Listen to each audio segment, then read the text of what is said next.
Okay बच्चों, आप लोग काइंडली मुझे बता दो कि आप लोगों को मेरी आवाज और स्क्रीन क्लियर आ रही है। काइंडली कोई बच्चा मुझे जल्दी से मैसेज कर।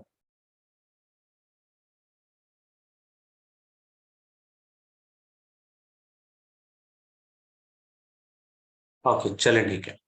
अच्छा बच्चों, आज का जो हमारा टॉपिक है वो है फैगोसाइटोसिस। याद रखना, फैगोसाइटोसिस आपका प्रॉफ के लिए, आपके एससीक्यूज के लिए, एमसीक्यूज के लिए और वाइवा के लिए एक इंतहाई अहम टॉपिक है। तो इसीलिए आपने इसे अच्छे तरीके से कवर करना। इसमें सबसे पहले आप लोगों से सवाल पूछा जाएगा कि फैगोसाइटोसिस की काजेज कौन कौन सी हैं। तो फैगोसाइटोसिस की बेसिकली तीन काजेज होती हैं। सबसे पहली काज ये, अब आप ये देखें कि एक नॉर्मल सेल की फैगोसाइटोसिस क्यों नहीं होती। नॉर्मल सेल की फैगोसाइटोसिस इस वजह से नहीं होती क्योंकि उसकी सेल सरफेस जो है वो स्मूथ होती है। तो अगर किसी सेल की सरफेस स्मूथ नहीं होगी, रफ होगी, उसकी फैगोसाइटोसिस हो जाएगी। इसी तरह से जो नॉर्मल सेल है आपका, तो उसकी सरफेस के ऊपर एक प्रोटेक्टिव प्रोटीन लगी होती है। और जब किसी सेल की डेथ हो जाती है तो उसकी प्रोटेक्टिव प्रोटीन जो है वो रिमूव हो जाती है। और इसीलिए आपके डेथ टिश्यू की जो है वो फैगोसाइटोसिस हो जाती है। तीसरी इसकी काज है वो ये है कि जो आपका नॉर्मल सेल होता है उसके साथ कोई एंटीबॉडी अटैच नहीं होती और इसीलिए उसकी फैगोसाइटोसिस नहीं होती। लेकिन जो आपके पैथोजेन है, आपके फॉरेन पार्टिकल हैं, इनके साथ जो है एंटीबॉडीज अटैच हो जाती हैं। अब ना सिर्फ इनके साथ एंटीबॉडीज अटैच होती हैं बल्कि इन्हीं एंटीबॉडीज के साथ जो है एक और प्लाज्मा प्रोटीन अटैच होती है जिसको हम कहते हैं C3 मॉलिक्यूल या C3 कंप्लीमेंट प्रोटीन, जो कि आप लोग अपने अगले चैप्टर्स के अंदर कवर करोगे। अब होता क्या है कि C3 मॉलिक्यूल या C3 कंप्लीमेंट प्रोटीन ये भी आपकी एंटीबॉडीज के साथ अटैच हो जाती है और फिर यही एंटीबॉडी जो है आपके बैक्टीरिया के साथ या वायरस के साथ अटैच होती है। और फिर इस तरीके से इनकी फैगोसाइटोसिस होती है और इस प्रोसेस को हम कहते हैं ऑप्सोनाइजेशन। ऑप्सोनाइजेशन को मैं एक बार दोबारा से एक्सप्लेन कर दूंगा। पहले मैं आपको एक फिगर के जरिए इसको दोबारा से एक्सप्लेन करने की कोशिश करता हूं। आई होप कि ये फिगर आप लोगों को नजर आ रही होगी। एक सेकंड में इसका पॉइंटर जो है ऑन कर लूं। ये बेसिकली आपकी एक एंटीबॉडी है, आईजीजी एंटीबॉडी, और इसकी स्ट्रक्चर आप लोगों ने अपनी एफएससी के अंदर कवर किया होगा। लेकिन एक चीज एक्स्ट्रा जो मैं आपको यहां पर बता दूं कि आईजीजी एंटीबॉडी का जो ये वाला रीजन है, ये इस रीजन को हम बेसिकली कहते हैं एफ सी सेगमेंट या एफ सी रीजन। इसी एफ सी रीजन के साथ आपकी कंप्लीमेंट प्रोटीन C3 जो है वो अटैच हो जाती है। और जो एंटीबॉडी के ये वाले रीजन्स हैं, जो वेरिएबल रीजन्स होते हैं, इन रीजन के साथ जो है आपको कोई बैक्टीरिया या कोई वायरस अटैच होता है। अब जब आपकी complement protein C3 FC segment के साथ अटैच हो जाती है तो फिर यही आपकी C3 कंप्लीमेंट प्रोटीन जो है ये फिर आपके मैक्रोफेजेस के साथ अटैच होती है। और इस तरीके से बैक्टीरिया की फैगोसाइटोसिस और ज्यादा तेज हो जाती है और इस प्रोसेस को हम कहते हैं ऑप्सोनाइजेशन। एक बार मैं इसे दोबारा से एक्सप्लेन कर देता हूं क्योंकि ये ऑप्सोनाइजेशन का जो है आपसे ये वाइवा के अंदर, एमसीक्यूज के अंदर, एससीक्यूज में पूछा जाता है कि ऑप्सोनाइजेशन बेसिकली है क्या। तो आपने ऑप्सोनाइजेशन को एक्सप्लेन किस तरह से करना है, आपने ऑप्सोनाइजेशन को इस तरह से एक्सप्लेन करना है कि एंटीबॉडी जो है वो आपके बैक्टीरिया के साथ अटैच हो जाती है या आपके किसी पैथोजन के साथ अटैच हो जाती है। और एंटीबॉडी का जो एफ सी सेगमेंट है इसके साथ कंप्लीमेंट प्रोटीन C3 अटैच होती है। और फिर यही C3 कंप्लीमेंट प्रोटीन जो है फिर आपके मैक्रोफेजेस की सरफेस के ऊपर कुछ रिसेप्टर्स बने होते हैं, उन्हीं रिसेप्टर के साथ फिर यही जो है आपकी C3 कंप्लीमेंट प्रोटीन अटैच होती है। फिर इसका फायदा क्या होता है? इसका फायदा ये होता है कि बैक्टीरिया की फैगोसाइटोसिस का प्रोसेस जो है वो तेज हो जाता है, और इसी प्रोसेस को हम कहते हैं ऑप्सोनाइजेशन। तो आपने ऑप्सोनाइजेशन को बिल्कुल इसी तरह से एक्सप्लेन करना है, ये वाइवा के लिए और SCQs के लिए एक इंतहाई अहम क्वेश्चन है। ओके जी, एक सेकेंड।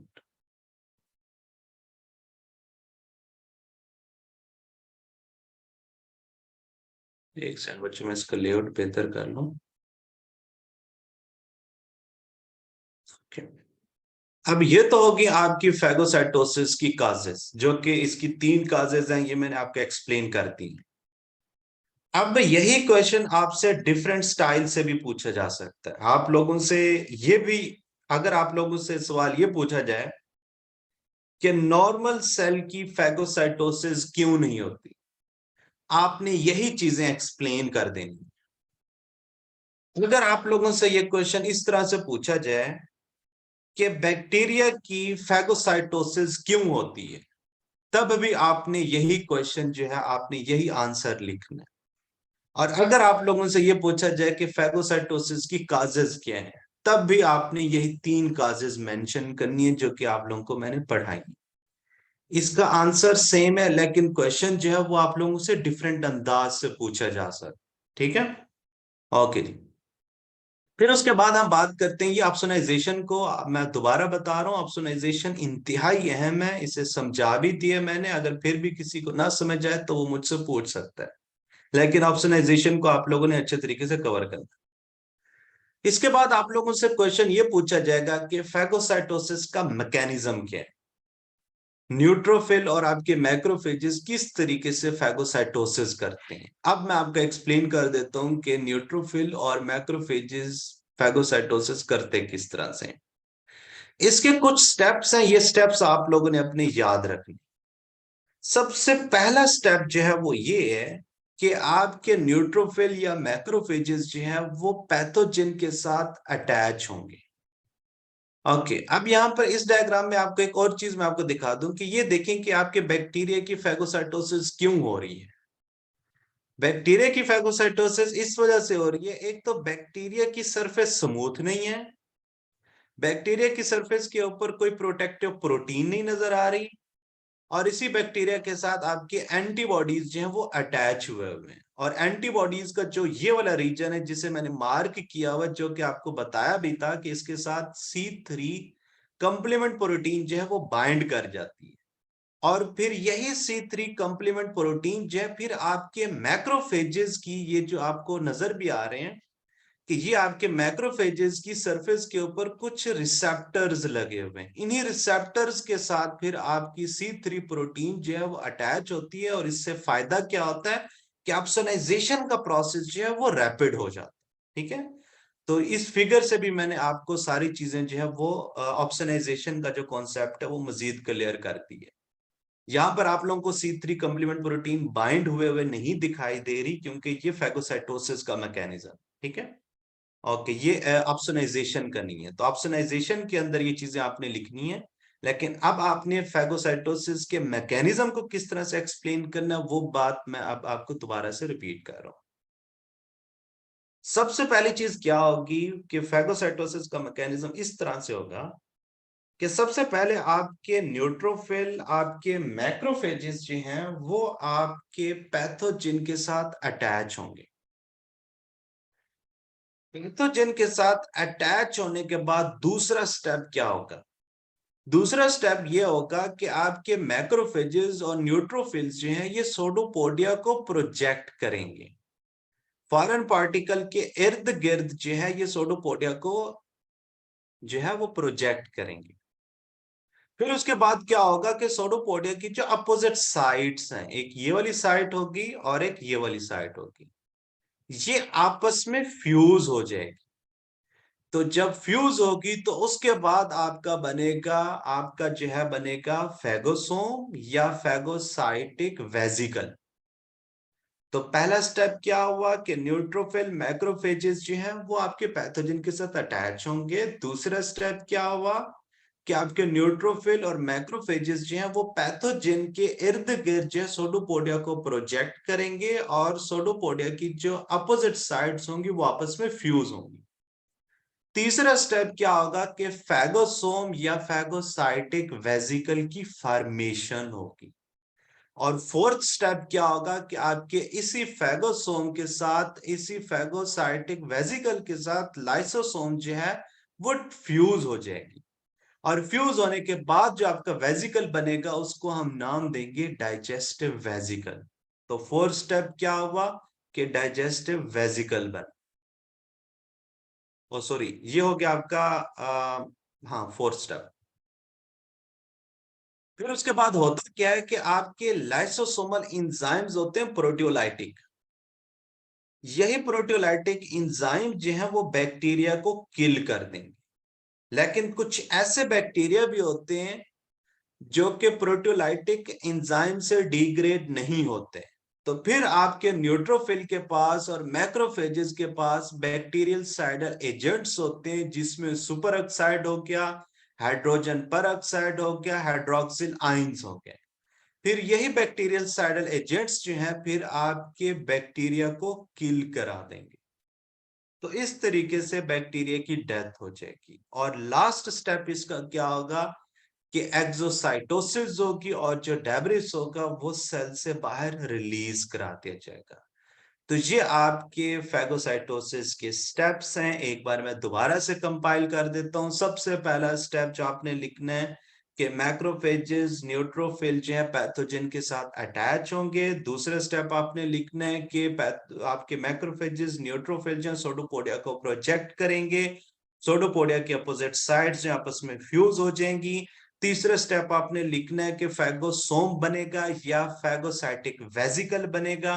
फोर्थ स्टेप आपने ये लिखना है कि फैगोसोम के साथ लाइसोसोम फ्यूज करेगा, डाइजेस्टिव वेसिकल्स बनेंगी। फिर आपने लिखना है कि लाइसोसोमल एंजाइम्स प्रोटियोलाइटिक होते हैं, वो बैक्टीरिया की किल करवा देंगे। और जो आपके अगर कुछ बैक्टीरिया ऐसे होते हैं जो प्रोटियोलाइटिक एंजाइम से उनकी डेथ नहीं होती, उनकी लाइसिस नहीं होती, फिर जो है आपके न्यूट्रोफिल के पास मैक्रोफेजेस के पास बैक्टीरियल साइडर एजेंट्स होते हैं, जिसमें सुपर ऑक्साइड हो गया, हाइड्रोजन पर ऑक्साइड हो गया, हाइड्रोक्सिल आयंस हो गए।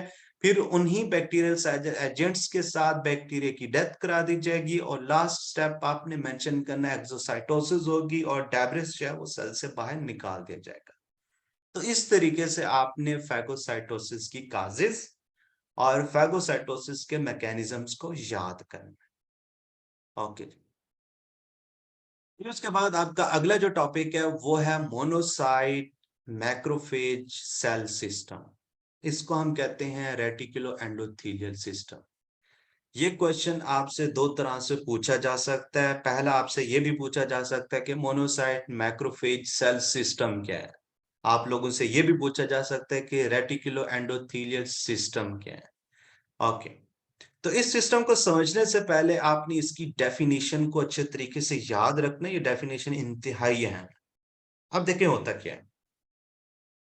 हमने पिछले लेक्चर के अंदर ये पढ़ा था कि आपके जो मोनोसाइट्स हैं उसमें से कुछ मोनोसाइट्स जो हैं वो आपके स्वेल कर जाते हैं, उनका साइज जो है वो इंक्रीज हो जाता है और वो मैक्रोफेज के अंदर कन्वर्ट हो जाता है। अब आपके यही मैक्रोफेज जो हैं या तो वो ब्लड के अंदर सर्कुलेट करेंगे और कुछ मैक्रोफेज जो हैं वो आपके टिश्यू के अंदर रिजाइड कर जाएंगे और कुछ मैक्रोफेजेस जो हैं वो आपके कुछ स्पेशलाइज्ड ऑर्गन्स जिस तरह बोन मैरो होगी, स्प्लीन होगी, लिम्फ नोड्स हो गए, स्किन होगी आपकी, आपके लंग्स हो गए, तो उसके अंदर आपके मैक्रोफेजेस जो हैं वो रिजाइड कर जाएंगे।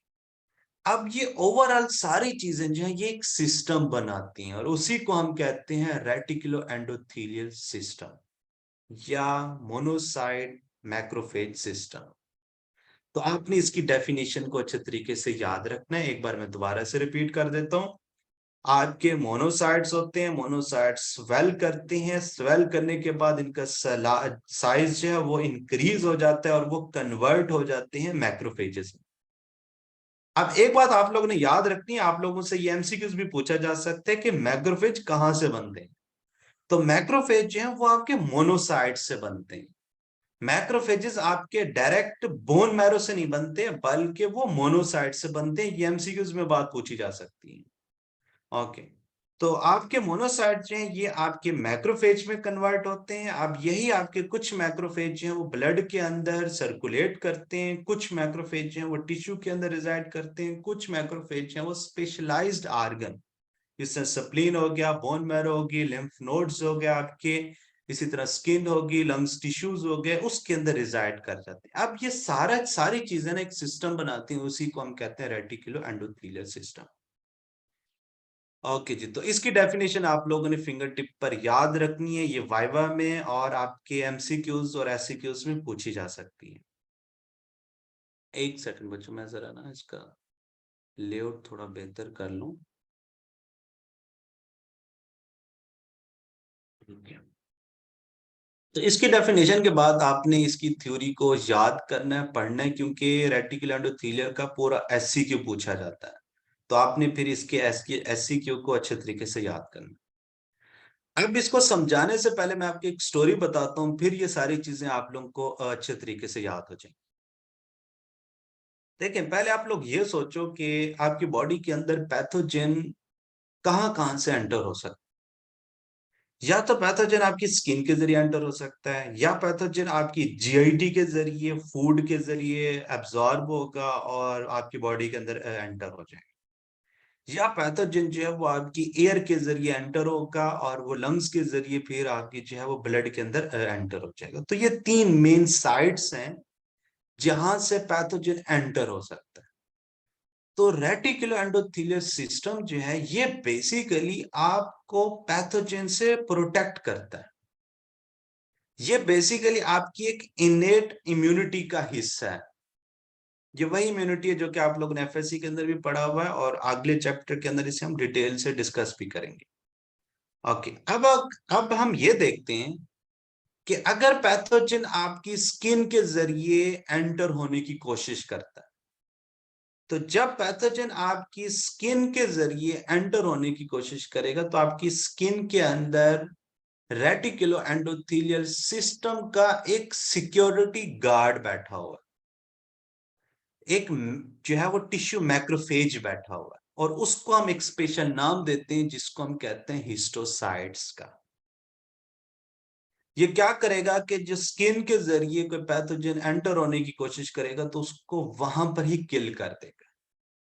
अगर खुदा ना खास्ता ये पैथोजन आपकी बॉडी के अंदर एंटर हो भी जाता है, फिर ये पैथोजन आपकी जब आपकी बॉडी के अंदर एंटर हो जाएगा, फिर जब ये लिम्फेटिक सिस्टम में फ्लो करेगा, तो जो लिम्फेटिक आपके नोड्स हैं, लिम्फेटिक टिश्यूज हैं, वहां पर भी रेटिकुलो एंडोथेलियल सिस्टम का एक सिक्योरिटी बग जो है वो गार्ड बैठा हो, जिसको हम टिश्यू मैक्रोफेज का नाम देते हैं। ये टिश्यू मैक्रोफेज उस बैक्टीरिया को, पैथोजन को किल कर देगा। इसी तरीके से अगर कोई पैथोजन आपकी एयर के जरिए एंटर होता है और वो लंग्स के जरिए आपकी ब्लड में एंटर होने की कोशिश करता है, तो आपके लंग्स के अंदर भी एक रेटिकुलर एंडोथेलियल सिस्टम का एक सिक्योरिटी गार्ड बैठा हुआ है जो कि उस बैक्टीरिया को किल कर देगा। ओके, अब आपसे एक और बात भी एमसीक्यूज में पूछी जा सकती है कि आपने एक डिजीज का नाम सुना होगा, आपने एक डिजीज का नाम सुना होगा, टीबी, ट्यूबरकुलोसिस। ट्यूबरकुलोसिस जिस बैक्टीरिया से काज होती है, उस बैक्टीरिया का नाम होता है माइकोबैक्टीरियम ट्यूबरकुलोसिस। माइकोबैक्टीरियम ट्यूबरकुलोसिस ये बैक्टीरिया का नाम है। ये जो टीबी काज करवाता है उसी बैक्टीरिया का नाम है माइकोबैक्टीरियम ट्यूबरकुलोसिस। माइकोबैक्टीरियम ट्यूबरकुलोसिस का साइज जो है वो लार्ज होता है। इतना लार्ज होता है कि आपका मैक्रोफेज भी उस बैक्टीरिया की फैगोसाइटोसिस नहीं कर पाता। फिर ये मैक्रोफेज आपके माइकोबैक्टीरियम ट्यूबरकुलोसिस के साथ करता ये है कि उसकी फैगोसाइटोसिस करवाने की बजाय वो उसके इर्द गिर्द कवरिंग बना दे और फिर आहिस्ता आहिस्ता उसकी लाइसिस करवाता है। तो ये बात मैंने आपसे वैसे रैंडम शेयर की है, जो कि आप लोग के लेवल की तो नहीं है, लेकिन फिर भी आपसे कहीं एमसीक्यूज में ना पूछी जाए, ठीक है। और ये बात यहाँ पर जो है वो मेंशन भी की हुई है, आप लोग यहाँ पर देख भी सकते हैं। ओके, अब अगर कोई पैथोजन आपकी जीआईटी के जरिए एंटर होने की कोशिश करे, तो आप लोग ये सारे जानते हैं कि जब आपकी जीआईटी से फूड जो है आपकी एब्जॉर्ब होती है, तो वो सबसे पहले लीवर के पास जाती है, पोर्टल सर्कुलेशन के जरिए वो लीवर के पास जाती है। और इसी तरह अगर कोई बैक्टीरिया आपकी फूड के जरिए एब्जॉर्ब होकर आपके ब्लड के पास आ गया, अब आपका यही ब्लड सबसे पहले लीवर में जाएगा, और लीवर के अंदर भी रेटिकुलो एंडोथेलियल सिस्टम का एक सिक्योरिटी गार्ड बैठा हुआ है, एक टिश्यू मैक्रोफेज बैठा हुआ है, और उसको फिर हम नाम देते हैं कुफर सेल्स का। उन्हीं टिश्यू मैक्रोफेज को हम स्पेशल नाम देते हैं, उसको हम कहते हैं कुफर सेल्स। ये वही आपका टिश्यू मैक्रोफेज होता है जो कि लीवर के अंदर रिजाइड करता है। ये क्या करेगा कि उस बैक्टीरिया को किल करवा देगा। लेकिन इसके बावजूद भी अगर बैक्टीरिया आपकी बॉडी के अंदर एंटर हो जाता है, आपके ब्लड के अंदर एंटर हो जाता है, फिर क्या होगा कि आपके बोन मैरो के अंदर, आपकी स्प्लीन के अंदर भी रेटिकुलो एंडोथेलियल सिस्टम का एक सिक्योरिटी गार्ड बैठा हुआ है, और उसको हम टिश्यू मैक्रोफेज का नाम देते हैं। फिर यही टिश्यू मैक्रोफेज जो है उस बैक्टीरिया को और उस पैथोजन को किल करा देगा। तो यहां तक तो आप लोगों को मैंने चीजें पढ़ा दी हैं। जब आप लोग इसकी थ्योरी पढ़ोगे तो आप लोगों को कोई मसला नहीं होगा। जब आप लोग स्प्लीन वाली ये वाला पोर्शन कवर करने लगोगे तो थोड़ा सा आप लोग कंफ्यूज हो जाओ। ये बेसिकली स्प्लीन की स्ट्रक्चर है, ये वाले स्प्लीन की स्ट्रक्चर आपको तब अच्छे से समझ आएगी जब आप लोग अपनी हिस्टोलॉजी में स्प्लीन की स्ट्रक्चर को ड्रा करोगे। वहां पर जब स्प्लीन के एपिथेलियम को ड्रा करोगे, उसकी स्ट्रक्चर को ड्रा करोगे, फिर जाकर ये चीजें आपको क्लियर होंगी। लेकिन फिजियोलॉजी के लिहाज से मैं आपको हल्का सा ओवरव्यू दे देता हूं, ताकि आपको इसकी थ्योरी पढ़ने में जो है वो मुश्किल ना हो। वैसे ये जो अभी बात मैं आपको बता रहा हूँ, ये पेपर में बहुत से कम बच्चों को याद रहती है, और इतना टाइम भी नहीं होता कि आप लोग सारी एक एक बात को लिखते रहो। तो आपको मेन मेन बातें लिखनी पड़ती हैं और टू द पॉइंट आपको लिखना पड़ता है। ये सिर्फ आप लोगों की तसल्ली के लिए ये बात मैं आपको बता रहा हूँ। वैसे एज सच बहुत कम स्टूडेंट इस बात को याद रखते हैं। देखिए, होता यह है कि नॉर्मली होता क्या है, नॉर्मली ये होता है कि आपकी आर्टरीज डिवाइड होती हैं, आर्ट्रियोल्स बनती हैं। आपकी यही आर्ट्रियोल्स जो हैं फिर वो डिवाइड होती हैं, कैपिलरीज बनती हैं। फिर यही कैपिलरीज आपकी यूनाइट होती हैं, वेन्यूल्स बनती हैं, और फिर आपकी क्या बन जाती है, वेन्स। लेकिन स्प्लीन के अंदर सर्कुलेशन का प्रोसेस इस तरह से नहीं होता। स्प्लीन में होता ये है कि एक आर्टरी जो है, ये जो आपको नजर आ रहा है ना, ये है बेसिकली पल्प। इसको हम कहते हैं स्प्लीनिक पल्प। अब ये क्या होता है, ये आप लोग हिस्टोलॉजी के अंदर जब ड्रा करोगे तो तब समझ आएगा। तो इसके अंदर एक आर्टरी जो है वो पेनिट्रेट करती है पल्प के अंदर, स्प्लीनिक पल्प के अंदर। फिर यही आर्टरी डिवाइड हो जाती है और वो कैपिलरीज में बन जाती है। अब ये जो कैपिलरीज होती है जो कि स्प्लीनिक पल्प में पड़ी हुई है, ये वाली, ये हाईली पोरस होती है। इसके पोर्स में से ब्लड जो है वो लीक कर जाता है और पल्प में आ जाता है। फिर यहीं से ब्लड जो है आपका रोटेट करता हुआ फिर ये वीनस साइनोसिस में आता है। वीनस साइनोसिस भी हाईली पोरस होते हैं। फिर यहीं से ब्लड जो है वो वापस वीनस जो है वो साइनोसिस में एंटर होता है, और फिर वेन्स के जरिए फिर दोबारा से सर्कुलेशन में एंटर हो जाता है। अब जो फिजियोलॉजी वाली बात थी वो ये है यहाँ पर कि जो स्प्लिनिक पल्प है, बेसिकली यहां पर आपके टिश्यू मैक्रोफेज पड़े हुए हैं, और जैसे ब्लड कैपिलरी से लीक होके आपका पल्प के अंदर आता है तो वहां पर टिश्यू मैक्रोफेज पड़े हुए हैं, और अगर कोई पैथोजन वगैरह हुआ तो टिश्यू मैक्रोफेज इधर ही किल कर दे। और फिर ये ब्लड जो है वो वीनस साइनोसिस के जरिए फिर एंटर होगा, फिर वेन्स में जाएगा और दोबारा सर्कुलेशन का हिस्सा बन जाएगा। तो ये सारी चीज डिटेल जो है आपको जो है वो अपनी हिस्टोलॉजी के अंदर और ज्यादा अच्छे तरीके से क्लियर हो जाएगी। सिर्फ यहाँ पर समझाने का मकसद ये था ताकि आप लोगों का कॉन्सेप्ट बन जाए। ओके जी, तो अभी तक हम लोगों ने अल्हम्दुलिल्लाह यहाँ तक कवर कर लिया, और अगर आप में से किसी ने कोई सवाल पूछने तो वो मुझसे पूछ सकता है। ओके बच्चों, तो एट द एंड आपके लेक्चर के एंड के ऊपर मैं आप लोगों को एक फैगोसाइटोसिस की वीडियो दिखा देता हूं, ताकि आप लोगों के कॉन्सेप्ट्स हैं वो और ज्यादा अच्छे बने। ओके जी।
ओके बच्चों, तो आज का लेक्चर आप लोगों का कंप्लीट हो गया है, और कल से फिर हम इंशाल्लाह इन्फ्लेमेशन से स्टार्ट करेंगे। और अगर आप में से किसी ने कोई सवाल पूछने हैं तो वो मुझसे पूछ सकते। ओके बच्चों, अल्लाह हाफिज, अपना बहुत ज्यादा ख्याल रखिए।